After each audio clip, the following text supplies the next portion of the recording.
एक घर में बहुत ही कंजूस पति पत्नी रहते थे।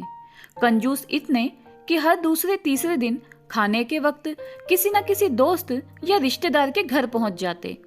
औपचारिकता दिखाते हुए पूछे जाने पर क्या भोजन करेंगे तो झट से उनके साथ खाने पर बैठ जाते। अपनी छुट्टियां मनाने के लिए किसी न किसी रिश्तेदार के घर जाकर डेरा जमा देते और खूब मस्ती करते। अपनी खातिरदारी करवाना और रोज रोज नए नए पकवान की फरमाइश करना तो अपना हक समझते, लेकिन जब कोई उनके घर आने का बोलता तो टालते। एक दिन उनकी बुआ और उसका परिवार बिना बताए उनके घर पहुंच गया। काफी देर तक गप्पे मारने के बाद उन लोगों को लगा कि अब तो रात का खाना खिलाना ही पड़ेगा, मगर उनका कंजूस मन उन्हें खर्चा करने से रोक रहा था।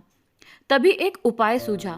बुआ की तरफ देख पति पत्नी से बोला, आज बुआ बहुत दिनों बाद घर आई है, तुम जल्दी से और कुछ नहीं तो दाल चावल और मटर पनीर बना लो।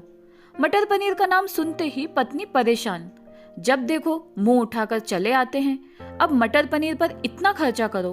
मन ही मन बड़बड़ाती हुई पत्नी रसोई में जा घुसी। पीछे से पति महोदय भी वहां पहुंच गए और अपनी पत्नी को अपनी योजना सुनाने लगे। तुम सिर्फ दाल चावल बना लो, लेकिन इन्हें ऐसा लगना चाहिए जैसे हम इन्हें मटर पनीर खिलाना चाहते हैं। पत्नी की समझ में नहीं आया तो पूछा, कैसे होगा? हम परोसेंगे तो दाल चावल, पर उन्हें लगेगा हम उन्हें मटर पनीर खिलाना चाहते हैं। वो कैसे? तो पति ने आगे की योजना बताई। ऐसा करना, रसोई में जाकर दाल चावल बना लो और जब तैयार हो जाएं तो मुझे आवाज लगाना, खाना तैयार है। आप सब टेबल पर लगा दो। पत्नी जी ध्यान से सारी बातें सुनती रही और आगे की योजना सुनने को बेताब होने लगी। जब मैं प्लेट लगाऊं तो तुम एक खाली कटोरा गिरा देना, जब मैं पूछूं तो तुम जवाब देना मटर पनीर गिर गई। मटर पनीर बचा नहीं तो दाल चावल ही खाना पड़ेगा। योजना सुनकर वो बहुत खुश हो गई। अब पत्नी दाल चावल बनाने में लग गई। खाना बन जाने के बाद पति को आवाज लगाई, खाना बन गया है, आप टेबल पर प्लेट लगा दें।